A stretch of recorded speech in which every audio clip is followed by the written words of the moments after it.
The non-aligned movement.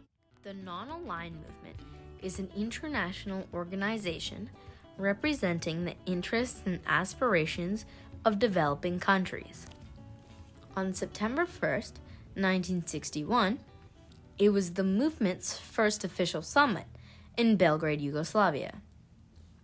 The movement, as a turning point, is a direct response to the formation of the two blocs during the Cold War.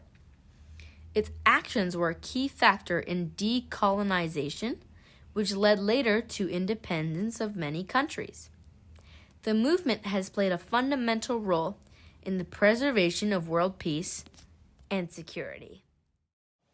But Maya, how do we even get to this point? The 1960s were just 15 years after World War II, and then a war called the Cold War started. The Cold War was a period of geopolitical tension between the Western Bloc and the Eastern Bloc between the years of 1945 and 1991.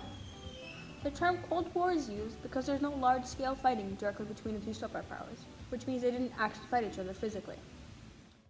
Instead, the superpowers participated in major regional conflicts known as proxy wars, for example in the Korean War. The conflict between two superpowers was based on the ideological and geopolitical struggle for global influence. Well, in the 1960s, while first world countries were dealing with the aftermath of World War II, third world countries were still in colonies, almost like in the 16th century. But the end of the colonial era was on the horizon.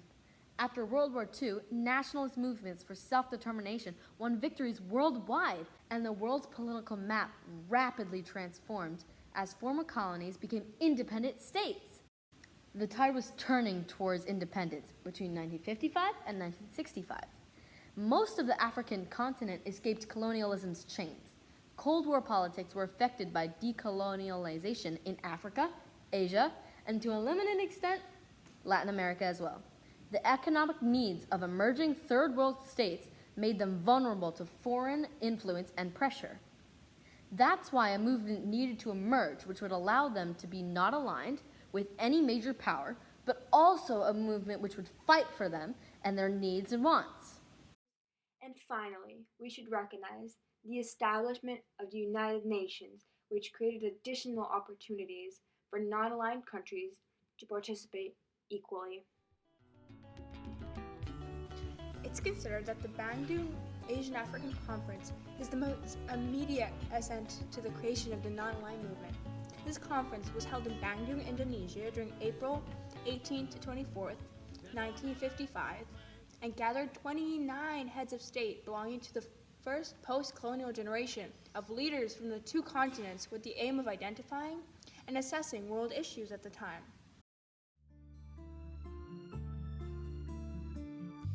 The Belgrade Conference, or the first summit of the Non-Aligned Movement, was organized in Belgrade, Yugoslavia, present-day Serbia, on September 1st, 1961. It was orchestrated by three key figures: Tito, the president of Yugoslavia, Nasser, the president of Egypt, and Nehru, the first prime minister of India. 25 countries in total attended the summit. They made an obelisk to honor this major turning point in history of the non-aligned movement. Non-alignment is not neutrality, but in an essential way, the freedom to be free. Our purpose here is to build a new world. The non-aligned movement is a crucial turning point because it helped new nations settle in a harsh political climate of the Cold War. It provided political support for newly independent nations.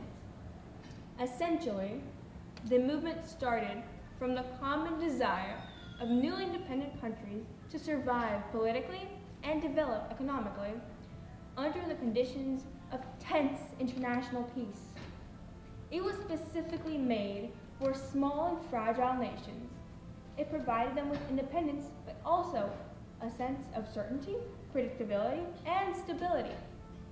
It gathered these nations, even though they had historical, geographical, cultural, religious, political, social, economic, and other differences.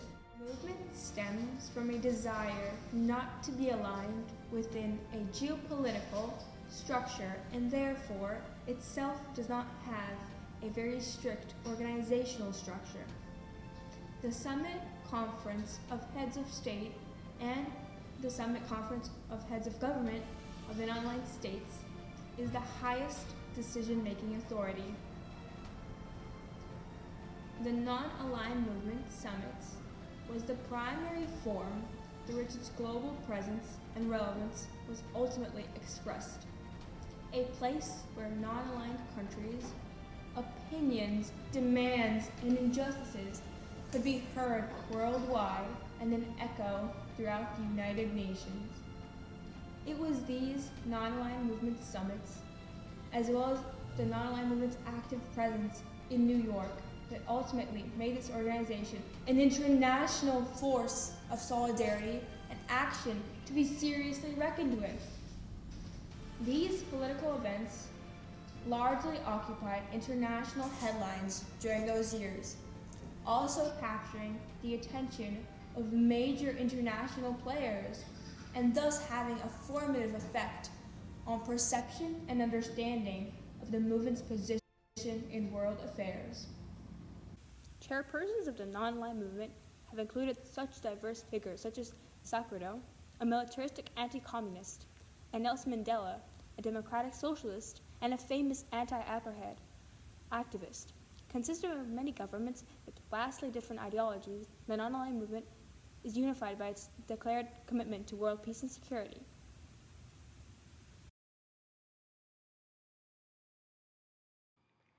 After watching the documentary Labudich Reels, it inspired me to learn more about the non-aligned movement. It gave me the confidence that a small country like Yugoslavia could make such a big difference in world politics. It also showed me another side to Yugoslavia.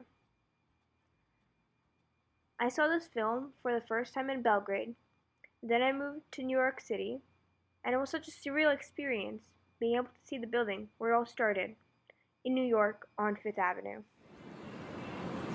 The special connection between New York City and non-alignment in this building on Fifth Avenue, 854 Fifth Avenue, was in September of 1960, was a historical meeting between founding members of non-alignment, where they decided to call for a Belgrade conference, which will be a year later, in September 1st, 1960.